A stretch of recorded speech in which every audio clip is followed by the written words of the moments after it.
पता है, सब लोग कहते हैं कि बुद्ध को ज्ञान की प्राप्ति हुई थी, बुद्ध ने सत्य की खोज की थी। बुद्ध को जो ज्ञान की प्राप्ति हुई थी, बुद्ध ने जो सत्य की खोज की थी, वो ये थी कि इस दुनिया में कोई ईश्वर नहीं है, कोई ईश्वर की सत्ता नहीं है। जब ईश्वर की सत्ता नहीं है तो ये दोगलापन छोड़, हम न तीर से न तलवार से इस देश में जंग जीतेंगे विचार से। साथ ही साथ क्योंकि पूरी ये जो प्रणाली है इस देश की, इसमें शासन और प्रशासन में जब तक हमारे लोग मजबूती से नहीं बैठेंगे, उनकी मजबूती से भागीदारी नहीं देने वाला बनना है और देश का शासक बनना है, तो आप लोग अपने छोटे बड़े और ऊंच नीच की भावना को खत्म कर दो।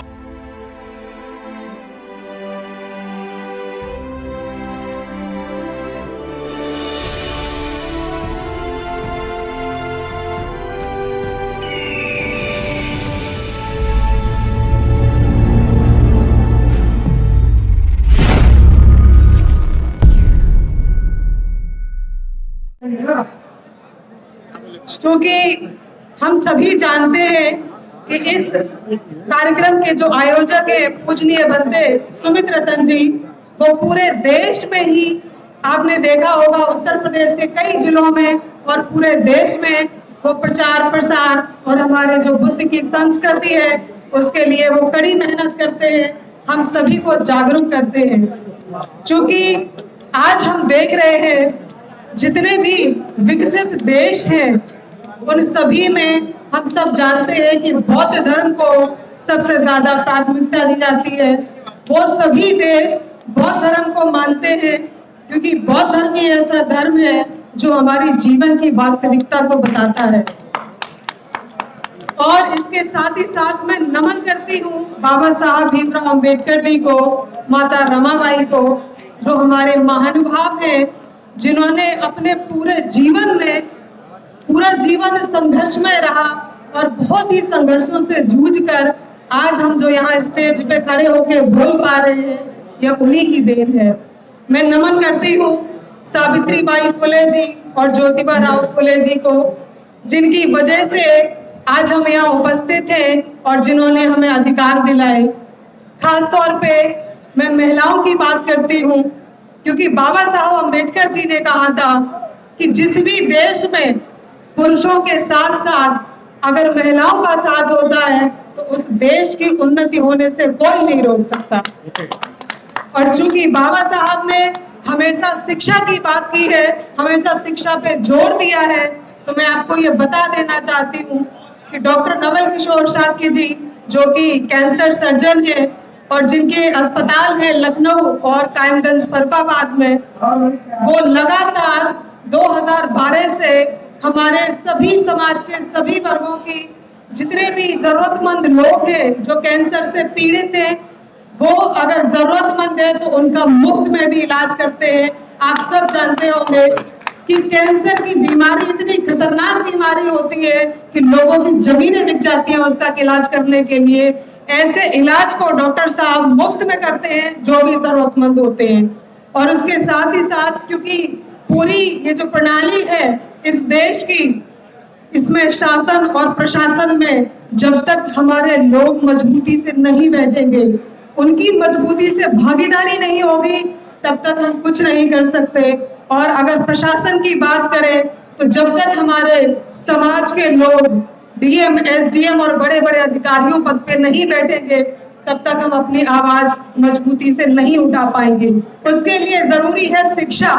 और शिक्षा की बात करें तो ना जाने कितने ऐसे बच्चे हैं जो आईएएस पीसीएस की दिल्ली में तैयारी कर रहे हैं, एमबीबीएस कर रहे हैं, इंजीनियरिंग कर रहे हैं, और जिनको हम लोग पढ़ा रहे हैं। और खास तौर पे बेटियों को जो आर्थिक मदद हम लोग कर रहे हैं, उनकी पढ़ाई करवा रहे हैं ताकि वो हमारे समाज में अच्छे पदों पे बैठ के उनका नाम, उनका रोशन हो और वो हमारे समाज को और आगे बढ़ा पाए। इन्हीं सब बातों के साथ मैं आप लोगों का बहुत बहुत धन्यवाद करती हूँ क्योंकि समय बहुत कम है। और आप सभी लोगों का बहुत बहुत धन्यवाद, आभार। मैं तथागत बुद्ध से ये प्रार्थना करती हूँ कि आप सभी लोग स्वस्थ रहें, संपन्न रहें और एक दूसरे का साहस दें। जय भीम, जय भारत। जय जय जय जय जय भीम, जय भीम, जय भीम।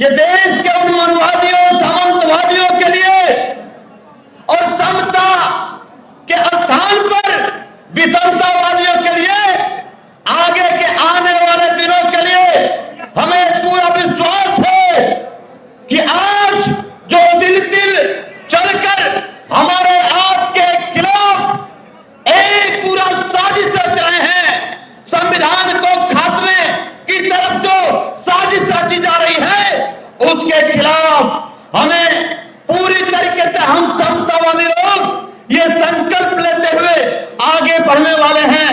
साथियों, 2-3 बातों को समझना बेहद जरूरी है।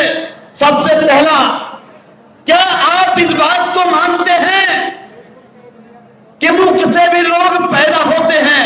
क्या मानते हैं? क्या हाथ उठा के बोलिए, मानते हैं क्या? नहीं मानते। एक वो धर्म और एक वो विचारधारा के लोग जो भारत में कब्जा करना चाहते हैं और हमारी व्यवस्थाओं पर कब्जा किए हुए हैं, जो कहते हैं मुख से भी लोग पैदा होते हैं। ये बात पूरी तरह झूठ है ना? झूठ है कि नहीं है? तो इस बात को यह मानना पड़ेगा कि झूठे लोगों की जो शासन है उसे खारिज करना पड़ेगा और पंचशील झंडा के तले हमें आप सबको देश के कोने कोने में इस आवाज को ले जाना होगा। मैं धन्यवाद देता हूं सुमित रतन भंते साहब को, जिन्होंने आज इतना बड़ा आयोजन पूरे देश के कोने कोने से लोगों को बुलाकर देश में जो जागृति आप देने की जो कोशिश आपने किया है, मुझे भरोसा है कि आए हुए एक लोग जाकर के हजारों के रूप में, क्रांतिकारी के रूप में तब्दील होंगे। साथियों, जैसा कि आपको अवगत हो, अभी कल के अखबारों की सुर्खियां हैं, यह जो मनवादी शासक उत्तर प्रदेश में योगी आदित्यनाथ उत्तर प्रदेश के शासन में कब्जा किए हैं, उन्होंने एक बयान दिया है, उत्तर प्रदेश के प्राइमरी स्कूलों को, देश के तमाम प्राइवेट स्कूल प्राइमरी स्कूलों को गोद ले लें। क्या होने वाला है? देश के सारे संस्थान बिक रहे हैं, सारे संस्थान अब प्राइवेट मनवादियों के कब्जे में जा रहे हैं। अब आपके जो शिक्षण संस्थान थे उस पर पूरी तरह कब्जा करके ये हमारे व्यवस्था को समाप्त करना चाहते हैं। एक ही आधार बचा है, केवल और केवल पंचशील का ये ताकत, जिसके तले आप आंदोलित हो सकते हैं, जिसके तले आप वैचारिक लड़ाई आर पार की लड़ सकते हैं। हम संकल्प देते हैं कि हम सब लोग एक साथ चलेंगे और पूरी आवाम को, पूरी आवाज को ताकत के साथ आर पार की लड़ाई लड़ने को तैयार हैं। प्यारे साथियों, ज्यादा न कहते हुए सिर्फ इतना कहूंगा, पूरे मंच और पूरे संगठन के साथ जहां जरूरत होगी पूरी ताकत से हम लोग इन सामंतवादी ताकतों के खिलाफ लड़ने को तैयार हैं। साथियों, पिछले 5 सालों में तमाम जनपदों में पिछली योगी कार्यकाल के शासन ने जेल भेजा, राष्ट्रद्रोह की धाराएं लगाया, एनएसए लगाया, जेल में डाला। उसके बाद भी हम लोग झुकने का काम नहीं किए। तुम्हारी जेल छोटी पड़ जाएगी, तुम खेल जो करना चाहते हो वो खेल चाहे जैसे करना चाहते हो, तुम्हारे मंसूबे नापाक मंसूबे हम कामयाब नहीं होने देंगे। साथियों, धन्यवाद। जात नहीं और हमारे सुमित रतन भंते जी का कोई तोड़ नहीं, कोई मोड़ नहीं। साथियों, आज का दिन बहुत ही हम लोगों के लिए जन जागरण का रहा और लगातार हम लोग महीनों से लोगों को बुलाने कार्य कर रहे हैं। साथियों, भगवान बुद्ध जी के बाद समाज में तमाम व्याप्त बीमारियां थी, भेदभाव, छूतपात, पाखंड, तमाम प्रकार की बीमारियों से जकड़ा हुआ समाज था और इन बीमारियों को दूर करने के लिए भगवान बुद्ध जी ने डॉक्टर बनाए। समाज में वो डॉक्टर बन के आए, ओबीसी भारतीय ओबीसी महासभा डॉक्टर बन के आए और समाज में तमाम बीमारियों को दूर करने का काम किया। इसके बाद हमारे तमाम महापुरुष जिनकी फोटोएं लगी हैं, चाहे वो पेरियार स्वामी जी हों, चाहे लाला यादव जी हों, छत्रपति साहू जी हों, बिरसा मुंडा जी हों, कबीर जी हों, संत रैदास जी हों, तमाम संत महात्मा हमारे समाज में डॉक्टर बन के आए और समाज में तमाम व्याप्त बीमारियों को दूर करने का काम किया। उसके बाद हमारे बीच काशीराम साहब, माननीय काशीराम साहब जी आए। काशीराम साहब के ना रहने के बाद आज आप सभी डॉक्टर बनके समाज की बीमारियों को दूर कर रहे हैं। इसके लिए बहुत बहुत बधाई, बहुत बहुत धन्यवाद। ज्यादा कुछ ना कह करके मैं ये कहना चाहता हूँ कि बुद्धि समाज फिर से जल सकती है, बुद्धि समाज फिर से जल सकती है, तूफान से बस्ती कभी भी निकल सकती है। मायूस होके यूं ना अपने इलाका के तमाम वक्ताओं ने अपनी अपनी बात कही। आज ये बात सत्य है कि बहुजन समाज खतरों के दौर से गुजर रहा है। तथागत बुद्ध ने अपने क्षेत्र से जो इस देश के वंचितों को, जो इस देश के मानव कल्याण के लिए, जो इस देश के संपूर्ण कल्याण के लिए जो अपनी विचारधारा दी, महामानव डॉक्टर भीमराव अम्बेडकर ने जब भारतीय संविधान बनाने का मौका मिला तो उनका कानून का रूप दिया। बाबा साहब ने इस देश में जो कानून दिया, इस देश के वंचितों के लिए, मजदूर के लिए, मजलूम के लिए, महिलाओं के लिए जो सम्मान, जो अधिकार दिए, आज वो सभी खतरे में है। ये बात बहुत जटिल है। इस देश का नागपुर वाला खतरनाक एजेंडा जो इस देश में इंसान से इंसान को, भाई से भाई को बांट करके नफरत फैला रहा है, आज वही एजेंडा इस देश में बाबा साहब का दिया हुआ सब समाप्त करके बहुजन समाज को गुलाम और बंधुआ मजदूर बनाना चाहता है। और इसकी सबसे बड़ी कारण है हमारा सामाजिक बिखराव। 6,743 जातियों में बटा हुआ ये समाज, आज विरोधी ने जो हमें सिस्टम दिया, ऊंच नीच और छोटे बड़े का, उसको हमने स्वीकार कर लिया। साथियों, हमें दूसरे लोगों को बुरा भला कहने के बजाय मैं बहुजन समाज के लोगों से ये अपील करना चाहता हूं कि जो उनकी नागपुर वाली दुकान है, उस नागपुर वाली दुकान से ये 90% का बहुजन समाज सामान खरीदता है, सामान विचार खरीदता है, उसको अपनाता है। साथियों, देश का बहुजन समाज जिस दिन उनकी नागपुर वाली दुकान से और वो सामान खरीदना बंद कर देगा तो उनकी दुकान बंद हो जाएगी और ये बाबा साहब तथागत गौतम बुद्ध की विचारधारा चलने लगेगी। जिस दिन बाबा साहब और गौतम बुद्ध की विचारधारा चलने लगेगी, ये देश बौद्ध में होगा और बाबा साहब के विचारों का ये देश होगा। जिस दिन बाबा साहब के विचारों का देश होगा, साथियों, डॉक्टर एनपी सिंह गारंटी देता है कि ये दिल्ली तुम्हारी होगी और दिल्ली के सारे प्रांत आपके होंगे। आप मांगने वाले नहीं, देने वाले बन जाओगे। इसीलिए बहुजन समाज के लोगों से ये मैं अपील करता हूं कि यदि देने वाला बनना है और देश का शासक बनना है तो आप लोग अपने छोटे बड़े ऊंच नीच की भावना को खत्म कर दो और करुणा, मैत्री और भाईचारा स्थापित कर लो। एक ऐसा सामाजिक वजूद बना लो, कैसा सामाजिक वजूद जो 10% वालों का है। 10% वालों के पास 20 लाख फुल टाइमर हैं, 25 लोगों की एक मॉनिटरिंग करता है, रोजाना 16 घंटे काम करते हैं और ये 90% वाले लोग केवल बात करते हैं। आपको बात करने के साथ साथ गली मोहल्ले और गांवों में जाकर के काम करने की जरूरत है, सामाजिक वजूद बनाने की जरूरत है। और जिस दिन आपका सामाजिक वजूद होगा, ये बहुजन समाज एक होगा, साथियों, ये देश तुम्हारा होगा। किसी को गरियाने की जरूरत नहीं पड़ेगी, किसी को मक्कार, धोखेबाज, नालायक कहने की जरूरत नहीं पड़ेगी। केवल अपने आप को सुधार लो, सारे आपके कष्ट दूर हो जाएंगे। इसी के साथ मैं अपनी बात खत्म करता हूँ। जय भीम, जय भारत, नमो बुद्धाय। हमारे मीडिया से भी हैं और हमारे दर्दी दस्तक से शंभू जी हैं और बहुत सारे मीडिया वाले आए हैं। अच्छा है, मीडिया बन गए हैं। तो मैं आज आपको यही कहूंगी, मैं ज्यादा बोलना नहीं चाहती क्योंकि समय नहीं है।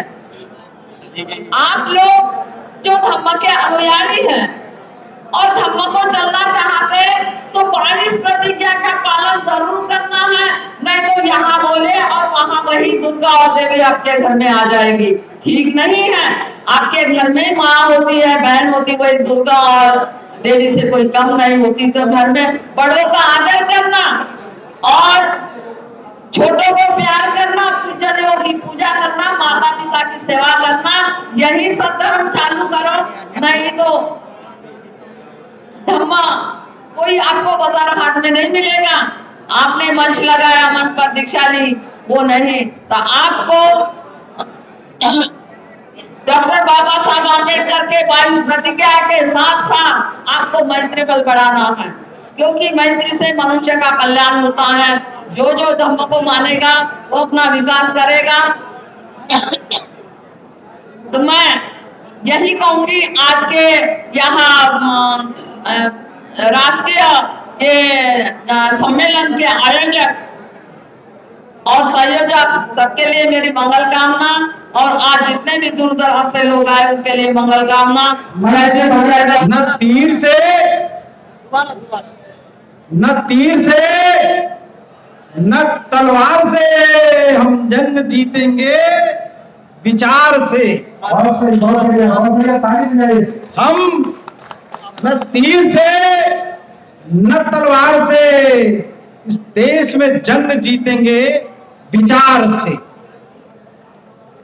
2-3 बातें करके अपनी बात समाप्त करूंगा कि धम्म दीक्षा का काम राष्ट्र निर्माण का काम है। ये बात मैंने बॉम्बे में एक बड़े आदमी के समक्ष बोला तो आश्चर्य से दंग रह गया। कहता कि आप क्या कहना चाहते हैं? हमने कहा कि धम्म दीक्षा का कार्यक्रम राष्ट्र निर्माण का कार्यक्रम है। उन्होंने पूछा कि कैसे? तो हमने कहा कि धम्म दीक्षा के माध्यम से हम लोग एक सम्यक राष्ट्र के निर्माण का आधारशिला रख रहे हैं, जिसकी आधारशिला बाबा साहब डॉक्टर B.R. अम्बेडकर ने रखी थी, जिसकी आधारशिला इस देश में बाबा साहब डॉक्टर B.R. अम्बेडकर ने रखी थी, उसकी आधारशिला भारत के संविधान में है। और भारत के संविधान के माध्यम से यदि हम अपने विचार, अपने व्यवस्था को लागू करना चाहते हैं तो सचमुच हम भारत को एक संवैधानिक राष्ट्र बना सकते हैं। और संवैधानिक राष्ट्र बनाने की शर्त सिर्फ और सिर्फ है कि हम इस देश को सम्यक राष्ट्र बनाएं।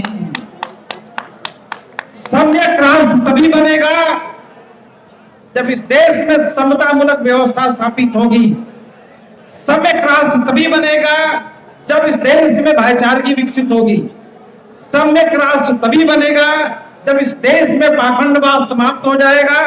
सम्यक राष्ट्र तभी बनेगा जब इस देश में अंधविश्वास, अंधश्रद्धा और पाखंड को नेस्तानाबूद करके पंचशील के मार्ग पर पूरे देश को, पूरे नागरिकों को, पूरे इस देश के निर्णायक इकाइयों को हम लोग अवस्थित, व्यवस्थित और सुव्यवस्थित करके जो है उनको चलायमान कर दें, तब ये देश जो है सम्यक राष्ट्र बनेगा।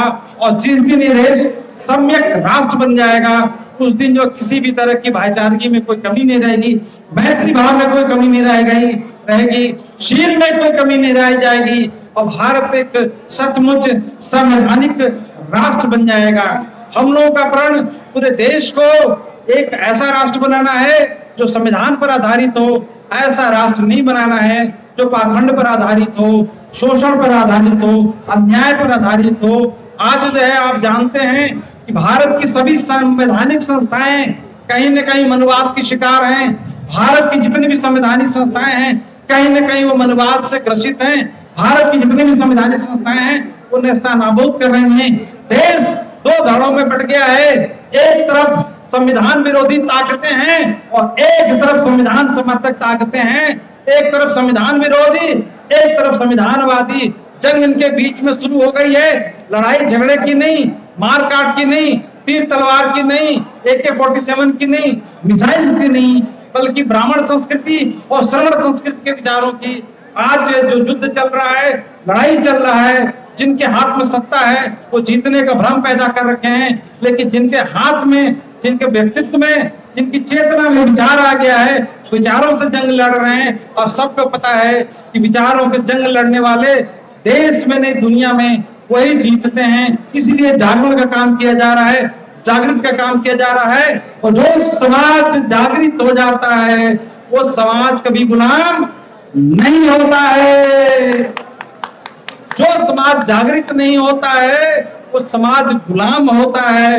इस बात को ध्यान रखिए कि जागृत समाज की सबसे बड़ी विशेषता होती है कि वो जीवंत होता है, मुर्दा नहीं होता है। और जो जागृत समाज होता है वो शासक बनने की प्रेरणा रखता है, और जो शासक बनने की प्रेरणा रखता है वो अनुशासन में रहता है। बनते बार बार चिल्ला रहे थे, बार बार निवेदन कर रहे थे, बार बार आपसे कह रहे थे, अरे भारत के महाराजाओं, भारत के शासकों, अनुशासन का परिचय दो। हम देख रहे थे कि उमंग से, उत्साह से, गर्मी से परेशान होके भी जो है इधर उधर बिखरते हुए लोग अपनी जीवंतता में कोई कमी नहीं रखे थे। इसलिए मैं आपको प्रणाम करता हूं, आपको सैल्यूट करता हूं कि थोड़ा बहुत अनुशासन नहीं दिखाई दिया। उसका मतलब यह है कि आप ज्यादा जागरूक और ज्यादा जीवंत थे, ज्यादा सक्रिय थे, फोटो भी खिंचवाना चाहते थे, लोगों से मिलना भी चाहते थे, प्रेरणा भी लेना चाहते थे और प्रेरणा लेके यहाँ से जाना भी चाहते थे। अंत में मैं ये निवेदन करना चाहूंगा कि दीक्षा का कार्यक्रम, दीक्षित होने का कार्यक्रम समाज को दीक्षित करने का कार्यक्रम है।